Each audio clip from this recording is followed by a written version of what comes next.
إن الله وملائكته يصلون على النبي يا أيها الذين آمنوا صلوا عليه وسلموا. میرے بھائیو، اللہ کو راضی کر لو، اللہ کو راضی کر لو۔ مسلمان ہونا بہت بڑی دولت ہے۔ میں 6 بر اعظم پھرا ہوں، دنیا کے بادشاہوں سے ملا ہوں، مالدار فقیروں سے ملا ہوں، جنہیں اللہ کا نہیں پتہ۔ ان سے زیادہ درد مند انسان دنیا میں کوئی نہیں۔ جنہوں نے اللہ کو بھلا دیا، ان سے زیادہ دکھی انسان کوئی نہیں۔ جنہوں نے اللہ کو بھلا دیا، ان سے زیادہ ناکام انسان کوئی نہیں۔ اللہ کو پا لینے والا کبھی نہ ہارا، اور اللہ کو کھو دینے والا کبھی نہ جیتا۔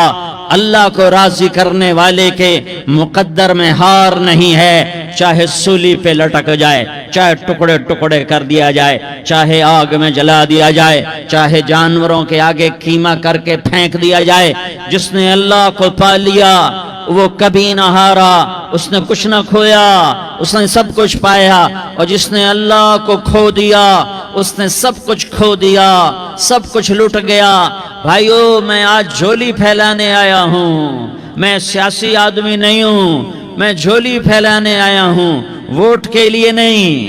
میں اس بات کی جھولی پھیلانے آیا ہوں کہ آج تم سارے کلمہ گو مسلمان بھائی اللہ کو راضی کر لو، اللہ کو راضی کر لو۔ جتنا بڑا سودا کرنا پڑے کر جاؤ، جتنی بڑی قیمت دینی پڑے دے جاؤ، اور اپنے اللہ کو راضی کر جاؤ۔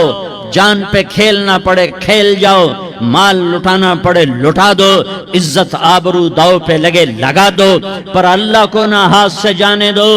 اللہ تمہارا ہے تو سب کچھ تمہارا ہے، اللہ تمہارا نہیں تو کچھ بھی تمہارا نہیں ہے۔ فرعون کی باندھی مسلم عورتیں بہت سی موجود ہیں بیان میں، عورتوں کے لیے سنا رہا ہوں، تمہارے لیے بھی سنا رہا ہوں۔ فرعون کی ایک باندھی تھی، مسلمان ہو گئی۔ عورت تو کمزور ہوتی ہے، پھر وہ باندھی ہو تو اور کمزور ہوتی ہے، اور کلمہ چھپتا نہیں ہے۔ اس کا ایمان اس کے دل میں تھا، پر وہ نکل ہی پڑا۔ خوشبو کون چھپا سکے؟ خوشبو کیسے چھپ سکتی ہے؟ اس کے ایمان کا پتہ چل گیا۔ فرعون نے اسے پکڑوایا۔ اس کی 2 بیٹیاں تھیں، ایک دودھ پیتی تھی، ایک انگلی پکڑ کے چلتی تھی۔ اس نے بڑے کڑا میں تیل ڈالا، اس کے نیچے آگ جلائی، تیل کھولنے لگا، اس نے دربار سجایا، اور اس کا اپنی باندھی کو بلایا، اس کی 2 بیٹیوں کو بلایا۔ یہ مائیں سن رہی ہیں کہ ماں اولاد کے لیے کیا کچھ کر گزرتی ہے، کیا کچھ کر گزرتی ہے۔ مامتا سے تاریخ بھری پڑی ہے، اور اللہ نے بھی جو اپنی محبت کو تشبیہ دی ہے کہ میں اپنے بندوں سے محبت کرتا ہوں، تو باپ کی محبت سے تشبیہ نہیں دی۔ اللہ نے کہا میں ماں سے 70 گنا زیادہ پیار کرتا ہوں۔ اس نے کہا، فرعون نے کہا اگر تو موسیٰ کے رب پہ ایمان لائی تو تیری دونوں بیٹیوں کو جلا دوں گا اس تیل کے اندر، اور تجھے بھی جلا دوں گا اس تیل کے اندر۔ ہاں، لوگ سمجھتے ہیں موت بہت بڑی سزا ہے۔ ارے جس نے اللہ کو پا لیا اس کے لیے موت تحفہ ہے۔ وہ دنیا کے دکھوں سے نجات پا گیا اور آخرت کی نعمتوں کے حقدار بن گیا۔ تو فرعون کی باندھی نے کہا، فرعون یہ تو میری 2 ہیں، اگر میرے پاس اور ہوتی، میرے پاس 100 ہوتی تو میں 100 بھی اللہ کے نام پہ قربان کر دیتی۔ فقض ما انت قاض، کر جو تجھے کرنا ہے۔ انہوں نے بڑی بیٹی کو پکڑا، انہیں کہا اماں، ہائے اس ماں سے پوچھو جس کے آگے جلتا ہوا تیل اور اس کی بیٹی کو ڈالا جا رہا ہو، اور وہ اماں کہے، اور اس کا ایک بول ماں کا، ایک بول بیٹی کی جان بچا سکتا ہو۔ کلمہ کفر کہہ جا، گھر میں جا کے توبہ کر لے، معاف ہو جائے گا۔ میں قربان جاؤں۔ ایک مقام ایمان کا ایسا آتا ہے کہ قربان ہونا زیادہ محبوب ہو جاتا ہے جان بچانے سے۔ انہوں نے کہا اماں، انہوں نے کہا بیٹی صبر، اللہ کے نام پہ قربان ہو جا، ادھر آ ستمگر ہنر آزمائیں تو تیر آزما ہم جگر آزمائیں آہ نہ کر لبوں کو سی عشق ہے دل لگی نہیں سینے پہ تیر کھائے جا آگے قدم بڑھائے جا یا زبان حال سے کہہ دے کہ ہاں ستائے جا ہاں ہاں عشق کی آگ ایسے ہی بھڑکتی ہے شمع ایسے ہی فروزاں ہوتی ہیں یہ کمکمے تو بجھ جاتے ہیں لیکن یہ ایمان والے جو شمع جلا گئے یہ آج تک روشن ہیں جن کی روشنی میں چلنے والوں کو راستہ مل رہا ہے انہیں بڑی بچی کو پکڑا ٹانگوں سے پکڑ کے یوں ڈالا وہ ہائے کرتی گئی اور وہ چٹک گئی اور وہ جل گئی اور وہ بھن گئی مچھلی کی طرح تلی گئی مچھلی کی طرح ماں ہے اس کا کلیجہ پھٹ گیا لیکن آنکھوں سے آنسو کا ایک قطرہ نہیں نکلا صبر دیکھنا ہو تو اسے دیکھو صبر پڑھنے سے نہیں آتا اسے دیکھو ایک قطرہ نہیں نکلا تو اس نے کلیجہ پھٹ گیا تو اللہ نے ماں کی آنکھوں سے پردہ ہٹایا اور اس نے دیکھا اپنی بیٹی کی روح کو نکلتے ہوئے بیٹی کہہ رہی اماں صبر کرو ابھی جنت میں اکٹھے ہو جائیں گے پھر انہیں چھوٹی بچی کو پکڑا دودھ پیتی جسے پتہ بھی نہیں میرے ساتھ کیا ہونے والا ہے اس کی تو آہ بھی نہ نکل سکی اور اسے انہوں نے تیل میں ڈال دیا اور وہ جل کے کوئلہ ہو گئی ماں کی آنکھوں سے پردہ ہٹایا اللہ نے ماں نے بچی کی روح کو نکلتے دیکھا کہ اماں صبر ابھی اکٹھے ہو جائیں گے پھر جب اس کو پکڑنے لگے تو اس نے کہا فرعون میری ایک خواہش پوری کرو گے کہ کیا کہ جب مجھے بھی جلا دو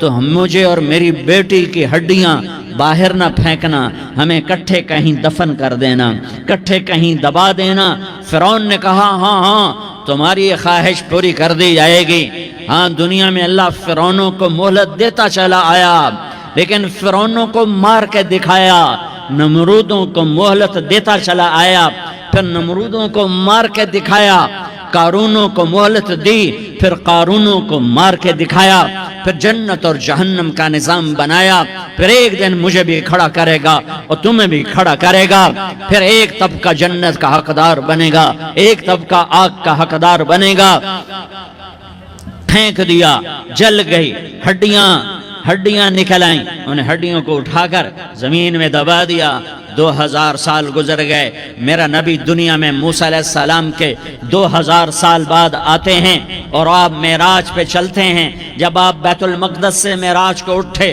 تو آپ کو زمین سے جنت کی خوشبو آئی تو آپ نے ارشاد فرمایا جبریل میں جنت کی خوشبو سونگ رہا ہوں یہ کہاں سے آ رہی ہے تو آپ نے جبریل نے عرض کی یا رسول اللہ فرعون کی باندی اپنی بیٹیوں کے ساتھ اپنی ہڈیوں کے ساتھ جس جگہ پر دفن ہے جس دن اسے دفن کیا گیا تھا اس دن سے آج تک یہ خوشبو آ رہی ہے اور یہ قیامت تک خوشبودار رہے گا یہ زمین کا ٹکڑا کہ یہاں وہ دفن ہے جس نے اللہ کے ساتھ سودا کر لیا اللہ سے سودا کر لو اللہ سے سودا کر لو یہ سودا حسین نے کیا اللہ کے ساتھ ایک سودا یزید نے کیا اس نے خون بہایا اس نے ظلم کیا ارے ظالم کبھی ہرا نہیں ہوتا اور مظلوم کبھی خشک نہیں ہوتا ظالم پہ کبھی بہار نہیں آتی اور مظلوم پہ کبھی خزاں نہیں آتی اللہ ظالم کو مہلت ضرور دیتا ہے لیکن ایک دن ہے جب اللہ جنت کو سجائے گا اور جہنم کو بھڑکائے گا اور ترازو کو لٹکائے گا اور پل صراط کو قائم کرے گا اور اپنے عرش کو لائے گا اور خود فرشتوں کو بلائے گا پھر طارق جمیل کو قبر سے اٹھائے گا سردار عزیر کو قبر سے اٹھائے گا زید عمر بکر کو قبر سے اٹھائے گا پھر مجھ سے سوال کرے گا میں نے تمہیں دنیا میں عزت دی مال دیا بتا آج میرے لیے کیا کر کے لایا ہے بولو آج کیا کر کے لائے ہو یا اللہ کی قیامت سے ٹکر لے جاؤ یا اللہ کی جہنم کو پانی سے بجھا دو یا اللہ کی جنت کو آگ لگا دو یا قبر میں جانے سے انکار کر دو یا موت سے لڑنے کی طاقت دکھا دو یا یہ طرز زندگی چھوڑو جس نے ہمیں ہلاک کر دیا، اللہ کے سامنے رسوا کر دیا۔ موت ہے، جنت ہے، جہنم ہے، آخرت ہے، اللہ ہے، رسالت ہے، محمد مصطفیٰ کی ہستی ہے جو تمہارے لیے پس گیا، لٹ گیا، دان توڑوائے، خون خون ہوا۔ جاؤ جاؤ، چلو میرے ساتھ، میں تمہیں طائف کے پہاڑوں میں لے جاؤں اور میں تمہیں وہاں کھڑ کے سوال کروں، کاش طائف کے پہاڑوں کی زبان ہوتی تو وہ سب سے پہلے تمہیں لان تان کرتا۔ ارے تمہیں شرم نہ آئی کہ تمہارا نبی تمہارے لیے خون و خون ہو گیا؟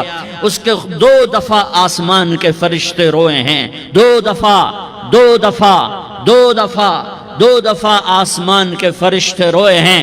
ایک 4000 سال پہلے جب ابراہیم بوڑھا باپ 96 سال کی عمر اور 6 سال کا بچہ، اور حکم دیا جا رہا ہے دشمن کے گلے پہ چھری چلانا تو بڑا آسان ہے کہ انسان جب وحشی بن جاتا ہے، جانور بن جاتا ہے، سانپ بن جاتا ہے تو اسے ڈسنے میں کوئی آر نہیں ہوتا، اسے کاٹنے میں کوئی آر نہیں ہوتا، لیکن سامنے تو اسماعیل کھڑا ہے، 86 سال کی عمر میں بیٹا ملا اور باپ 92-94 سال کا بوڑھا ہو گیا، اور میرا رب کہتا ہے ابراہیم اسماعیل کی گردن پہ چھری چلا دے، میں دیکھنا چاہتا ہوں تو میرا ہے یا اسماعیل کا ہے، تیرے دل میں ہوں یا اسماعیل ہے؟ کہ میرے رب ہزاروں اسماعیل تجھ پہ قربان کر دوں۔ چھری اٹھائی، فلسطین سے چلے اور پہنچے مکہ مکرمہ، بیوی سے کہا بچے کو تیار کرا دو، سیر کرانے لے جا رہا ہوں۔ بچے کو تیار کرایا، آج پہلی دفعہ بچہ باپ کو دیکھ رہا ہے، انگلی پکڑ کے اچھلتا ہوا جا رہا ہے، میرا ابا مجھے سیر کرانے لے جا رہا ہے، یعنی خبر کے چھری کے نیچے سے گزارنے لے جا رہا ہے، اور لیاری والوں کو پیغام دینے جا رہا ہے کہ اللہ پر ہر شے قربان کرنا سیکھو، اللہ کے لیے ہر جذبہ چھوڑنا سیکھو، ہر شے سے ہٹنا سیکھو، جہاں اللہ ناراض ہے ہٹ جاؤ، ہٹ جاؤ، ہٹ جاؤ، ہار نہ پڑے ہار جاؤ، مٹنا پڑے مٹ جاؤ، لٹنا پڑے لٹ جاؤ، دھکے کھانے پڑے کھا لو کھا لو کھا لو، کہ دنیا میں سب سے زیادہ دھکے کھانے والا میرا حبیب محمد مصطفیٰ۔ مجھے لیاری کا کوئی گھر دکھاؤ جہاں غریب نے پیٹ پہ پتھر باندھا ہو، آؤ میں تمہیں دکھاتا ہوں۔ میرا نبی مسجد نبوی میں بیٹھا ہوا ہے اور ایک صحابی آتا ہے اور آ کر یوں کپڑا اٹھاتا ہے، کہتا یا رسول اللہ ادھر دیکھو، میں نے پیٹ پہ پتھر باندھا ہوا ہے، بھوک کی وجہ سے میں سیدھا نہیں ہو پا رہا۔ 2 جہان کا سردار، مقام میں محمود کا مالک، عرش فرش پر جس کے نبوت کے ڈنکے، محمد جس کا نام، احمد جس کا نام، طٰہٰ جس کا نام، یاسین جس کا نام، پیٹ سے کپڑا ہٹاتا ہے اور فرماتا ہے دیکھ میرا صحابی، تیرے پیٹ پر 1 پتھر ہے، میرے پیٹ پہ 2 پتھر بندھے ہوئے ہیں، میرے پیٹ پر 2 پتھر بندھے ہوئے ہیں۔ ہاں ابراہیم نے چھری نکالی، بیٹا تیرے ذبح کرنے کا حکم ہو چکا ہے۔ بیٹا کہتا ابا جلدی کر، دیر کیوں کرتا ہے؟ ہاں کہانی سنانی ہے لیاری والوں کو، ایسی اولاد بناؤ، ایسے باپ بنو، اللہ کے امر پر یوں قربان ہونا سیکھو۔ اور اب معصوم بچے کو حیران ہو کر ابراہیم دیکھتا ہے، بیٹا تجھے پتہ ہے میں کیا کہہ رہا ہوں؟ کہاں پتہ ہے، آپ کہہ رہے ہیں میں ذبح کروں گا تو میں مر جاؤں گا، میں مر جاؤں گا تو مجھے آپ کی جگہ اللہ ملے گا، اللہ آپ سے بہتر ہے، مجھے دنیا کی جگہ جنت ملے گی، جنت دنیا سے بہتر ہے۔ پھر معصوم بچے کو ماں یاد آ جاتی ہے، پھر کہتا ہاں مجھے اپنی ماں کا غم ضرور ہے، اسے بڑا صدمہ ہوگا میرے مرنے کا۔ تو اپنا گریبان کھولا اور کرتا اتارا، کہ ابا میں جب مر جاؤں تو یہ کرتا سنبھال لو، یہ میری ماں کو دے دینا، یہ میری نشانی اس کے پاس رہے گی، جب کبھی میں یاد آؤں گا میرا کرتا دیکھ لیا کرے گی، اور تو اپنے کرتے میں مجھے کفن دے کر ادھر ہی دبا دینا، مجھے ادھر مکے نہ لے جانا کہ میری میت کو دیکھ کر میری ماں کو بڑا دکھ ہوگا، مجھے ادھر دبا دینا۔ ابا میرے ہاتھ باندھ دے، میرے پاؤں باندھ دے، اور لیاری والوں کو پیغام دے دو کہ اللہ پہ یوں قربان ہوا جاتا ہے. تم پیسے پہ لڑے، تم منصب پر لڑے، تم عہدوں پر لڑے، تم ایک دوسرے کے خون کے پیاسے ہوئے. کیا موت مر گئی ہے تمہارے لیے؟ کیا آخرت کو آگ لگ گئی ہے؟ کیا جنت کو آگ لگ گئی ہے؟ کیا جہنم کو بجھا دیا گیا ہے؟ کیا طارق جمیل کے لیے قبر کا ٹکڑا مقرر نہیں ہے؟ کیا اس کی جان کے نکلنے کا وقت مقرر نہیں ہے؟ کیا منکر نکیر میرے پاس آنے والے نہیں ہیں، تمہارے پاس آنے والے نہیں ہیں؟ 96 سال کا بوڑھا باپ بیٹے کے ہاتھ باندھ رہا ہے کسائی کی طرح، جسے بکرے کے ہاتھ پاؤں باندھ رہا ہے. پھر بیٹے نے کہا ابا مجھے الٹا لٹانا، سیدھا نہ لٹانا، کہیں تیری نظر پڑے اور تیرا ہاتھ کانپ جائے اور حکم ٹوٹ جائے، مجھے الٹا لٹا دے. وَتَلَّهُ لِلْجَبِينَ، الٹا لٹایا اور اپنا گوڈا ان کی کمر پہ رکھا اور ایسے ان کے سر کے بال پکڑ کر یوں سر اٹھایا، چھری کو نیچے سے گزارنے کے لیے. ایک ہاتھ میں سر کے بال، ایک ہاتھ میں چھری، گوڈا اس کی کمر پر، اور یوں آسمان کو دیکھا. ہائے ہائے، کائنات ہل گئی. ابراہیم کی نظر آسمانوں پر گئی کیا؟ فرشتوں میں ہلچل مچ گئی. فرشتوں کو کیا خبر کہ آگے کیا ہونے والا ہے؟ کہنے لگے یا اللہ، کیا تو مجھ سے ناراض ہو گیا ہے کہ اسماعیل کی محبت نے میرے دل میں جگہ پکڑ لی ہے؟ یہ لے تیرے نام پہ قربان کرتا ہوں. ناراض نہ ہونا، تجھ پر ہر شے فدا ہے، ہر شے قربان ہے. یہی لا الہ الا اللہ کا مطلب ہے. چھری چلائی، جب یہ کہا یا اللہ میں تیرے نام پہ اسماعیل کو قربان کرتا ہوں، 7 آسمان کے فرشتے زارو زار روئے کہ فرشتوں کو نہیں پتا آگے کیا ہونے والا ہے.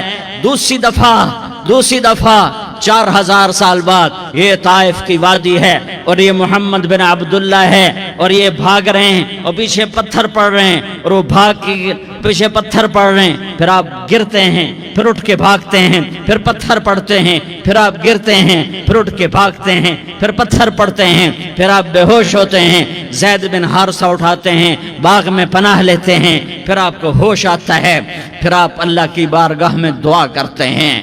اس دعا کو سن کر 7 آسمان کے فرشتے زارو زار روئے کہ یا اللہ آج میرا تجھ سے گلہ کرنے کو جی چاہ رہا ہے. اشکو الیک ضعف قوتی وقلت حیلتی وہوانی علی الناس. میرے رب آج میں تجھ سے گلہ کرتا ہوں، تو نے مجھے کن لوگوں کے حوالے کر دیا جنہوں نے مار مار پتھر مجھے لہو لہان کر دیا. اللہ کی غیرت، اللہ کا غضب حرکت میں آیا. اب فرشتہ اترا. ہاں یا تو میں کیا کہوں. دیکھو اپنے نبی کا معاف کرنا، دیکھو اپنے نبی کا معاف کرنا. دیکھو یہاں تو بیٹا ماں کو معاف کرنے کے لیے تیار نہیں، بھائی کو معاف کرنے کے لیے تیار نہیں. فرشتہ پہاڑوں کا آ گیا. یا رسول اللہ اگر آپ اجازت دیں تو ہم دونوں پہاڑوں کے اندر ان کو چکی کے پاٹ کی طرح مسل کے پیس کے کیما بنا دیں اور ان کو ختم کر دیں. تو میرے نبی نے فرمایا نہیں، مجھے امید ہے اگر انہوں نے کلمہ نہیں پڑھا تو ان کی نسلوں میں کوئی کلمہ پڑھنے والا آئے گا. میں نے معاف کیا ہے. اللہ کو پا لیا، سب کچھ پا لیا. اللہ کو کھو دیا، سب کچھ کھو دیا. یہ لا الہ الا اللہ کا پیغام ہے. یہ لا الہ الا اللہ کا پیغام ہے. یہ لا الہ الا اللہ کا پیغام ہے کہ مرنے سے پہلے اللہ کو راضی کر جاؤ. ہاں حسین نے اللہ کو راضی کیا، یزید نے حکومت کو راضی کیا، اس نے حکومت پالی، وہ حکمران بنا، اس کے خاندان نے حکومت کی اور حکومت اس کی باندھی بنی اور حسین نے جان دے کر نیزے پہ سر چڑھا دیا. کائنات کا افضل ترین خون ایسے پانی کی طرح سستا ہو کے زمین پر بہا. ظالم مظلوم کی کہانی کوئی نئی نہیں ہے، پرانی ہے، لیکن میں فقیر کی بات یاد رکھنا، مظلوم کبھی ناکام نہیں ہوتا اور ظالم کبھی کامیاب نہیں ہوتا. مظلوم بن جاؤ حسین کے ساتھی بن جاؤ گے، ظالم بنو گے تو یزید کے ساتھی بنو گے. محرم میں کیا سارا سال یزید پہ لعنت پڑتی ہے؟ لیکن ظلم کرنے والا یاد رکھ لے کہ یزید کے ساتھ کھڑا کیا جائے گا۔ یزید کے ساتھ کھڑا ہونا کون پسند کرے گا؟ مظلوم بن جاؤ، آل رسول ذبح ہو رہے ہیں، حسین ذبح ہو رہا۔ کون حسین؟ میرے نبی کا لاڈلا حسین۔ کون حسین؟ میرے نبی کا نواسا حسین۔ کون حسین؟ جس کے ہونٹوں پہ بوسے دیے، جس کے ماتھے کو چوما، جس کی آنکھوں کو چوما، جس کے سینے کو چوما، جس کے ہاتھوں کو چوما، جس کو سینے پہ لٹایا۔ ارے میں تمہیں کیا بتاؤں، گھر میں داخل ہوئے اور اپنے ہاتھ زمین پہ ٹکا دیے اور پاؤں بھی زمین پہ، گوڑے بھی زمین پہ ٹکا دیے، اور ایسے اپنی کمر کو بیلنس کر کے دونوں بچوں کو اپنی کمر پہ بٹھایا اور کمرے میں چکر لگا رہے ہیں، اور پھر اوپر منہ کر کے کہہ رہے ہیں تمہاری سواری کیسی ہے بھائی؟ بچوں بولو تمہارا اونٹ کیسا ہے؟ ایسے سواروں میں ایک کو زہر دیا، ایک کو نیزے پہ لٹکا دیا، پر اللہ انہوں نے پا لیا، اللہ کو پا لیا، اللہ کو پا لیا، اللہ کو پا لیا، اللہ کو پا لیا تو سب کچھ پا لیا۔ أشرقت نفسي بنور من فؤادي حينما رددت يا